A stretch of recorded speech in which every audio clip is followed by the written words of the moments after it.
Kalau belum subscribe juga segera ya, supaya kita bisa terus mengikuti channel ini dan sehingga channel ini bisa jadi berkat dalam hidupmu. Shalom semua sekali lagi. Hari ini saya mau menyampaikan bahwa Tuhan kita itu mampu dan Dia mau menolongmu. Ya, itu judulnya, Tuhan mampu dan Dia mau. Kita buka sama-sama di Markus pasal yang pertama, ayat 40 sampai 45. Tuhan mampu dan Dia mau. Gini ya, jemaat yang terkasih. Kalau percaya itu jangan tanggung. Dan kalau beriman jangan salah satu.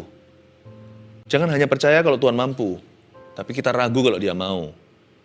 Nanti kita nggak dapat apa-apa juga. Bukan berarti kita serakah, karena manusia punya butuh. Dan Tuhan itu tanggung jawab kok yang menciptakan kita, apalagi yang menebus Anda dan saya. Tapi juga jangan jadi orang yang percaya Dia mau, tapi apa Tuhan bisa, apa Dia sanggup. Kita tadi sudah nyanyikan kan? Dia sanggup, Yesus sanggup melakukan segala perkara. Katakan pada dirimu sendiri sebelum kita baca firman ini, Tuhanku mampu dan Dia mau menolong aku. Ya, kita baca ya sekarang ya. Ini cerita tentang kesembuhan seorang kusta. Seorang yang sakit kusta datang kepada Yesus dan sambil berlutut di hadapannya, ia memohon bantuannya. Katanya, kalau engkau mau, engkau dapat mentahirkan aku. Maka tergeraklah hatinya oleh belas kasihan. Lalu ia mengulurkan tangannya, menjamah orang itu dan berkata kepadanya, aku mau, jadilah engkau tahir. Seketika itu juga lenyaplah penyakit kusta orang itu dan ia menjadi tahir. Berhenti di situ. Seorang yang sakit kusta datang kepada Yesus. Sakit kusta itu apa? Kasih sedikit background-nya. Ya. Sakit kusta itu dimulai dengan suatu bercak-bercak merah. Lalu setelah itu dia berubah putih seperti salju. Kemudian bukannya warnanya bagus, merah lalu putih, tetapi perlahan-lahan satu persatu daripada anggota tubuhnya mulai lepas. Biasanya dimulai dengan jarinya. Lalu kemudian rambutnya pun mulai rontok, termasuk alisnya. Gigi juga mulai berjatuhan karena gusi di dalam mulutnya mulai membusuk. Ini adalah sebuah penyakit yang tidak bisa sembuh. Saya ulangi, tidak bisa sembuh. Jadi orang yang kena sakit kusta, di zaman Yesus apalagi, mereka dikarantina seumur hidupnya. Bayangkan, melebihi corona, sekali kena kusta, orang itu diasingkan sampai mati.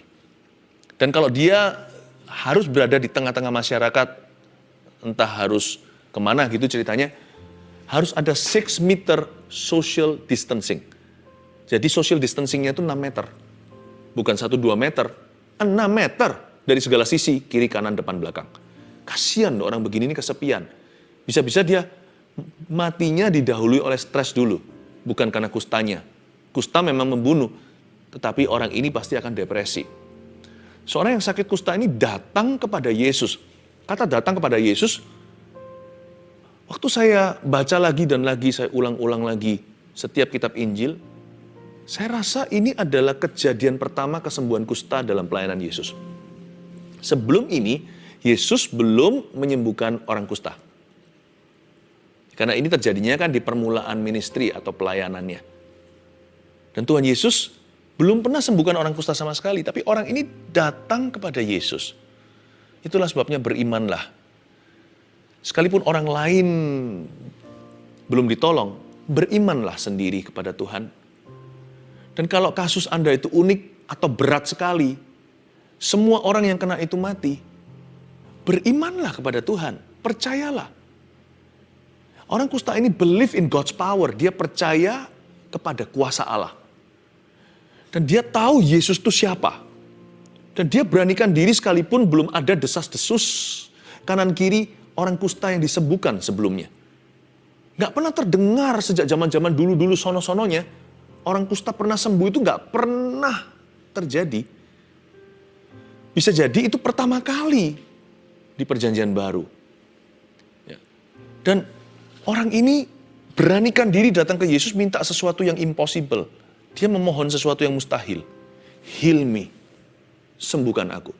Jadikan aku kasus pertamamu. Orang yang begini disembuhkan oleh Yesus. Tapi dia datangnya bukan dengan iman besar. Kalau Anda baca sekali lagi, orang kusta itu datang pada Yesus sambil berlutut di hadapannya. Ia memohon bantuannya. Sambil berlutut ini bukan karena orang ini pandai menyembah. Saya yakin dia baru kenal Tuhan. Sambil berlutut menunjukkan the level of desperation. Orang ini dalam titik putus asa. Dia betul-betul desperado. Sampai berlutut mencium tanah.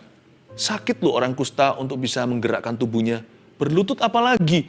Tapi dia desperate sekali. Tuhan, aku mohon bantuan. Dia bahkan gak berani minta kesembuhan. Dia berkata mohon bantuan. Dia minta belas kasihan. Karena orang ini sudah hancur jiwanya. Dia sudah lebih rendah dari pengemis di jalanan. Atau pemulung di bawah jembatan. Dia merasa semua orang benci sama dia. Kusta itu seperti zombie di zaman Yesus. Orang yang kena kusta itu sudah dianggap mati. Sudah dianggap mayat hidup. They are left to die. Mereka itu sudah disingkirkan, dibiarkan untuk cepetan meninggal dunia. Sudah jadi sampah masyarakat meskipun bukan seorang kriminal. Mereka itu percaya seluruh peradaban waktu itu bahwa orang yang kena kusta itu kena hukuman Allah. Jadi orang ini pasti tertuduh. Belum lagi masyarakat yang menuduhnya. Sampai hari ini juga kok ada aja kalau kita sakit atau siapa sakit, kita berkata Allah menghukumnya. Tapi mereka, dunia tidak akan memberitahu kepadamu kasih Yesus itu. Makanya biar kami yang memberitahu. Yesus mampu dan dia mau, dia mengasihimu. Lalu dia ngomong begini sama Tuhan. Kalau engkau mau, engkau dapat mentahirkan aku. Luar biasa loh ini. Kalau engkau mau, engkau dapat. Ulang lagi, kalau engkau mau, engkau dapat. Kalau engkau mau, engkau dapat. Kalau engkau bersedia, engkau sanggup. Sekali lagi itu, kalau kita percaya sama Tuhan itu, jangan tanggung. Kalau beriman, jangan salah satu. Kadang-kadang kita percaya, ada orang tertentu, sebagian kita itu percaya Tuhan itu mampu. Apa sih yang mustahil bagi yang maha kuasa? Tapi kita percaya, kita yakin dia jauh. Sekalipun kita tahu dia mampu, kita ragu kalau dia mau. Memang Allah itu ada, tapi akankah dia menilik sengsaraku? Mungkinkah dia melakukan sesuatu? Tapi juga ada sebaliknya, orang yang merasa Tuhan itu mau. Nggak ragu lah kalau Tuhan itu maha kasih. Tapi apa dia bisa? Kasusku ini sudah lewat dari batas-batas pemulihan. Nggak mungkin bisa dikembalikan. Aku nggak mungkin sembuh. Ini sudah lewat borderline bisa ditolong oleh Tuhan. Apa sih? Apa sih yang mustahil bagi dia? Adakah kata terlambat atau telat? Dia yang bisa menciptakan yang ada itu dari yang nggak ada loh. Kalau kita percaya bumi dan langit diciptakan oleh Allah. Dia menciptakan semua ini, dunia materi ini, dari nil. Tidak ada sesuatu bahan. Dia yang membangkitkan orang mati. Dirinya sendiri, Yesus bangkit pada hari ketiga. Apa yang mustahil bagi dia? Jangan hanya percaya Allah itu maha kasih. Percayalah pada kuasanya. You must believe that He can. Bukan hanya He is willing atau dia mau saja. Tapi Anda harus percaya dia sanggup. Tapi juga jangan hanya percaya dia mampu. Lalu ragu apakah dia mau. Kombinasikan keduanya. Gabungkan mau dan mampu. Mujizat terjadi.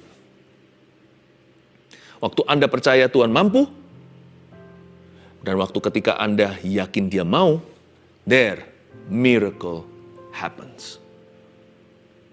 Dan orang ini tidak minta sembuh. Kalau baca sekali lagi ya, kalau engkau mau, engkau dapat mentahirkan aku. Dia berkata mentahirkan atau bahasa Inggrisnya cleanse me. Dia nggak berani minta kesembuhan karena dia merasa dia ini nggak layak.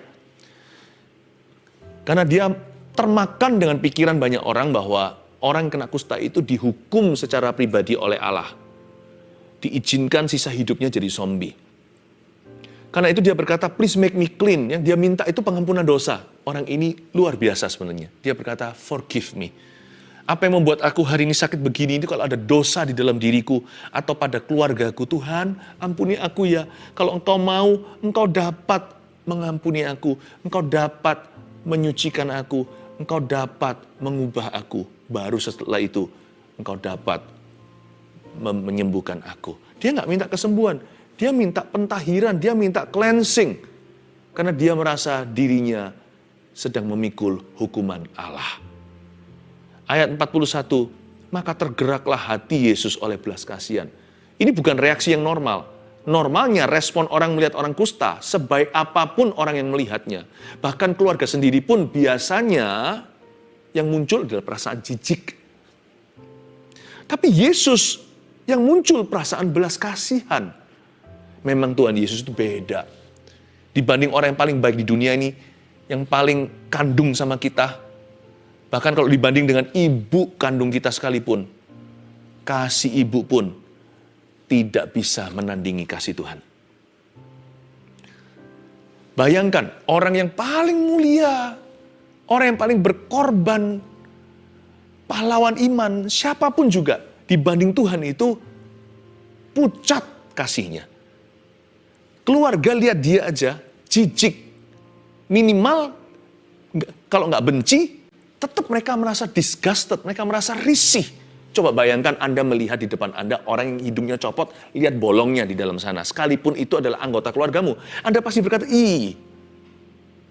Apalagi kalau ada slime atau ada lengket-lengketnya. Tapi Tuhan Yesus sama sekali nggak ada feeling itu. Yang muncul hanyalah welas kasih. Yang muncul hanyalah masyigu. Yang muncul adalah belas kasihan.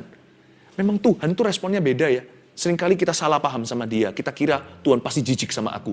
Tuhan pasti benci aku. Tuhan pasti marah. Dia murka. Ternyata enggak. 1001 tebakan manusia selalu luput tentang Tuhan. Makanya itu harus kembali ke firman. Justru ketika kita kira Tuhan marah, malah Tuhan itu menangis melihat kita. Justru ketika kita merasa Tuhan itu pasti akan benci, waktu dia lihat kita, dia langsung peluk kita. Tuhan kita itu memang responnya beda. Makanya orang yang datang pada Yesus tidak akan dikecewakan. Orang yang datang pada Tuhan tidak pernah sia-sia. Yesus itu beda sekali dengan semua manusia.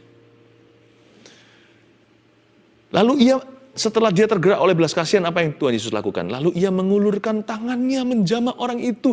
Oh no. Tidak boleh kontak. Orang kusta melebihi corona. Kalau kusta itu sudah pasti tertular 100%, nggak peduli antibodi orang itu. Karena kusta itu jahanam. Dan Tuhan ulurkan tangannya. Jamah orang itu. Tuhan nggak perlu pakai sarung tangan. Tuhan nggak perlu pakai pelindung wajah. Tuhan jamah.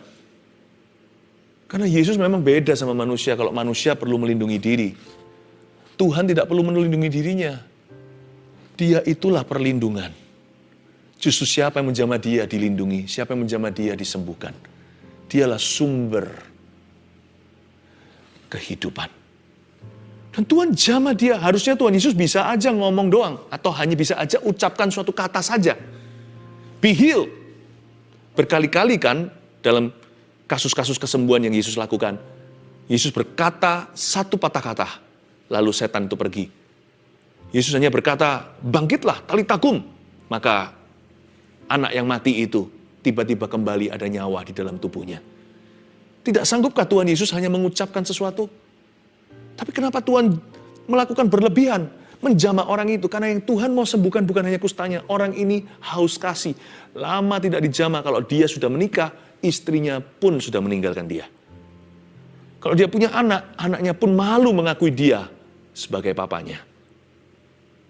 Tuhan jamah.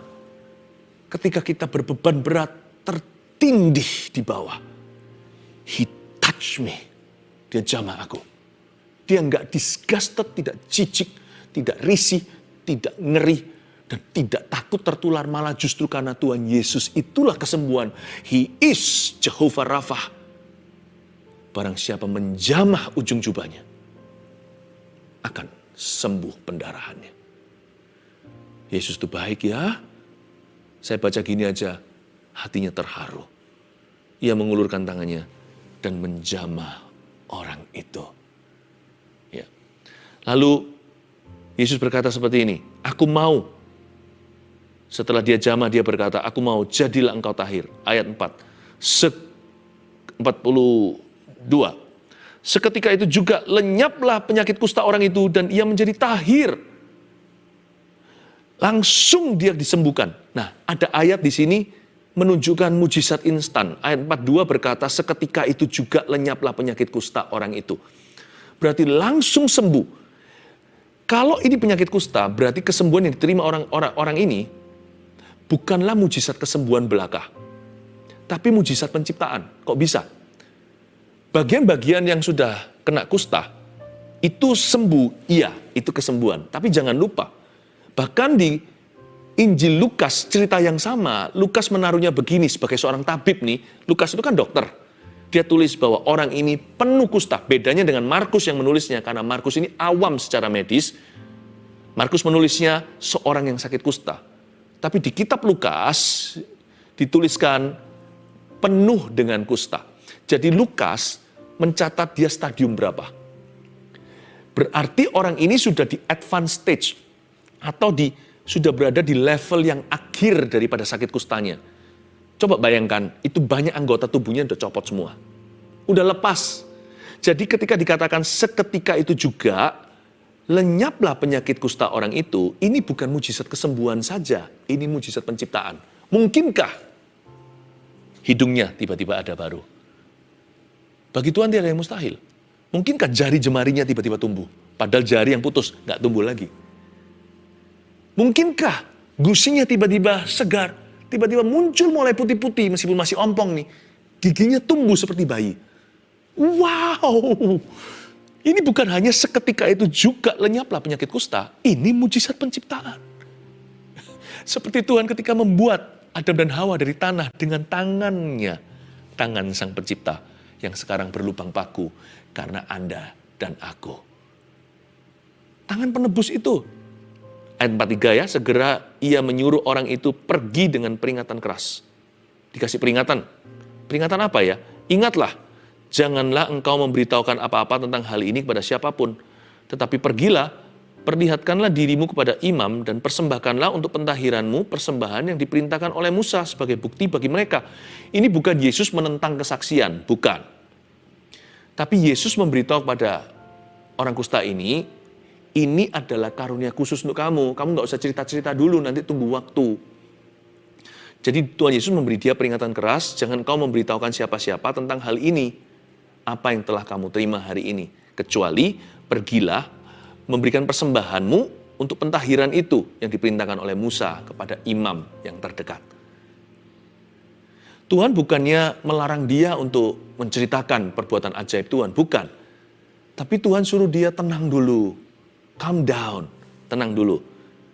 Ini seperti gini ya, suatu hari saya pernah, waktu itu pelayanan di luar negeri, di mana lalu saya masuk ke sebuah restoran. Dan karena dingin waktu itu, saya dan istri saya minta teh. Karena kami adalah orang Asia, saya minta Chinese tea. Tapi restoran itu nggak punya itu. Di negara barat nih ceritanya, waktu saya setelah pelayanan, setelah khotbah. Lalu setelah itu, pemilik restoran itu orang Asia juga. Tapi semua yang makan orang barat. Ya, orang lokal maksudnya. Lalu saya berkata sama dia, don't you have Chinese tea? Nggak punya Chinese tea. Saya ngomong bahasa Chinese sama dia.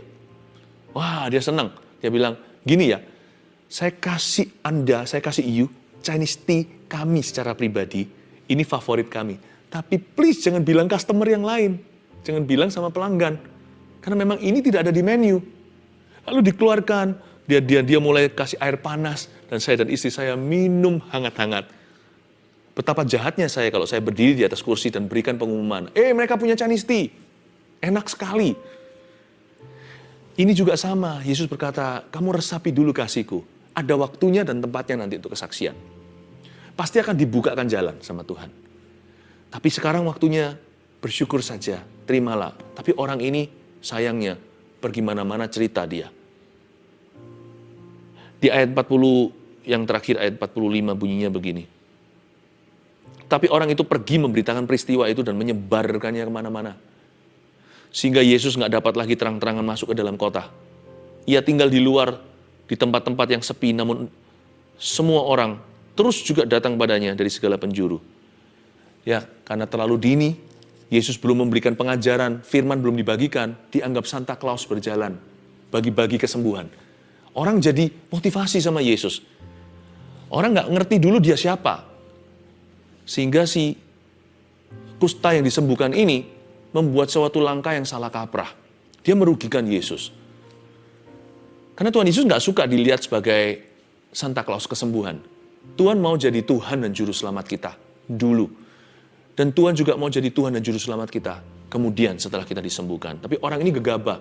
Di sini hati-hati ya, saudaraku. Jangan kita sok tahu. Sama Tuhan itu jangan sok pahlawan. Banyak kita itu selalu berkata gini loh kalau Tuhan berikan peringatan.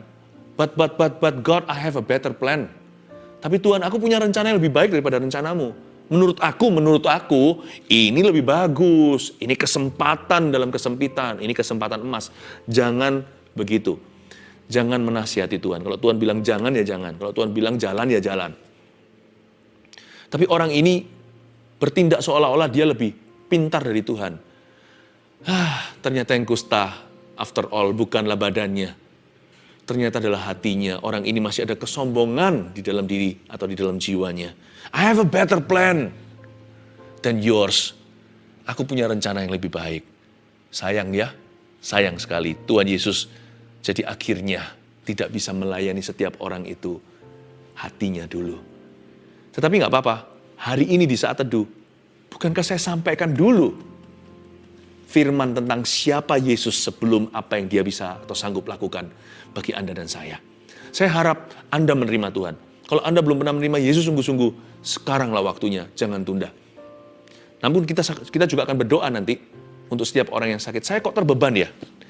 Di saat teduh hari ini, saya sangat terbeban sekali untuk mendoakan orang-orang kanker. Penderita kanker, khususnya yang stadium berat. Let's pray ya. Kalau kita sujud di altar Tuhan, saya yakin Tuhan dengar. Dan juga jangan lupa loh, kalau Tuhan mau dia sanggup. Saya tidak ragu, kalau dia jamah dirimu, sesuatu akan terjadi. Bahkan orang kusta pun disembuhkan oleh Tuhan. Penyakit yang incurable, yang tidak mungkin bisa pulih, itu mudah bagi dia. Kalau Anda tanya pada saya, apakah semua orang yang saya doakan atau yang kita doakan selalu sembuh? Tidak tentu. Saya nggak tahu kenapa ada orang-orang tertentu yang tidak sembuh sekalipun sudah didoakan. I don't know. Tapi saya tidak punya keraguan sama sekali. Kalau Tuhan mau, apapun penyakitnya pasti akan sembuh. Hari ini remanya begini. Jangan hanya percaya dia mampu. Mari kita percaya dia mau. Memang kita nggak bisa menuntut Tuhan sih. Kalau Tuhan tidak sembuhkan saya pasti akan kecewa. Nggak bisa begitu sama Tuhan. Tuhan tidak bisa ditodong apa-apa. Karena kita ini berhutang, bukan sebaliknya. Tuhan itu tidak berhutang sama manusia.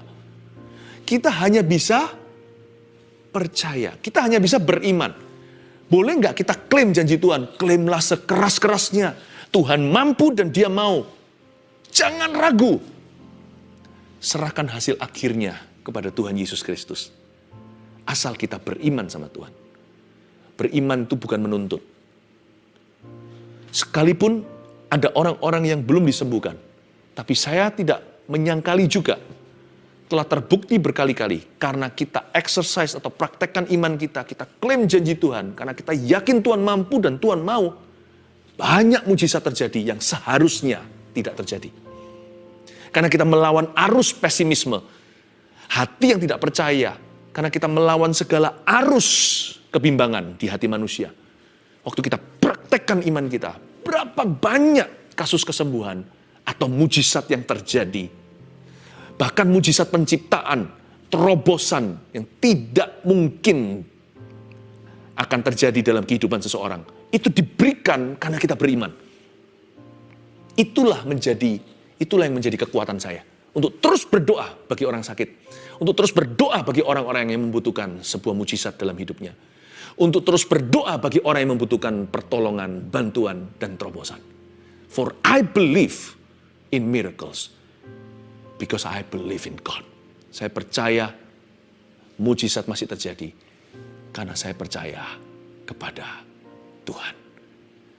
Catat 3 hal ini. Mari kita klaim ini. Hari ini. Jangan ragu sama sekali. Jangan biarkan semua kejadian yang sekeliling Anda itu membuat Anda bimbang. Atau apa kata orang. Atau siapa belum sembuh. Let's just believe kita lawan arus, oke? Khususnya para penderita kanker. Tuhan mampu dan Tuhan mau. Nomor 1, saya kasih 3 poin ini untuk Anda catat. Tuhan mau menyembuhkan penyakitmu. Catat itu rema kita di saat teduh kali ini. Tuhan mau menyembuhkan penyakit saya. Tuhan mau sembuhkan sakitku. 2, Tuhan mau memulihkan hidupmu. Katakan pada diri sendiri, Tuhan mau, lebih dari mau. Dia mampu, lebih dari mampu untuk memulihkan hidup saya hari ini. 3, Tuhan mau menciptakan sesuatu yang baru. Mujizat penciptaan, ingat tadi. Bukan hanya kesembuhan dan kelepasan.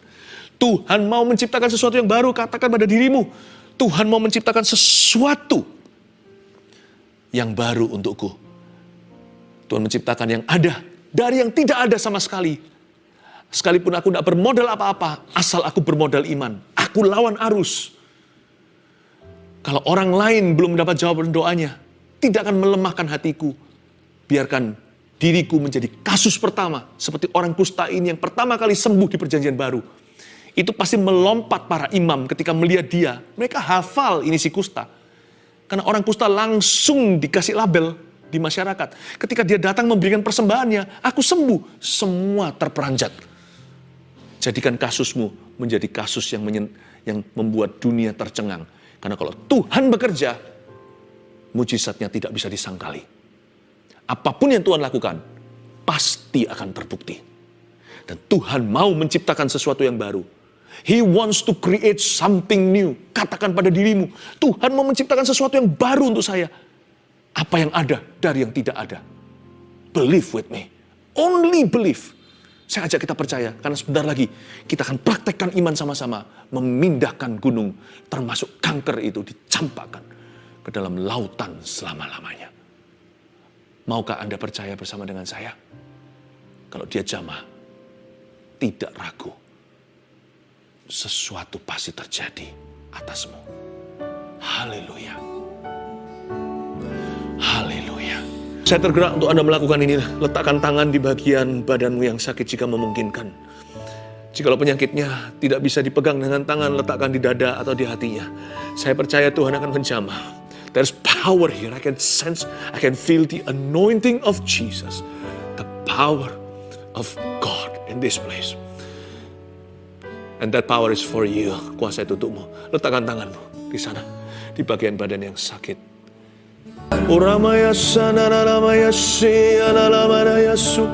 Iyanalamaya sananalamaya sanenanalamu. Jangan dilepas tangan itu.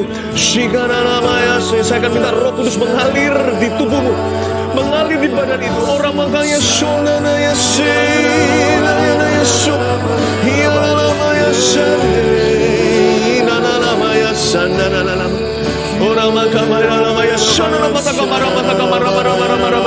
Terimalah urapan, receive the anointing. Terimalah urapan di dalam nama Yesus. Terimalah urapan yang baru yang mengangkat kukmu. Di dalam nama Yesus.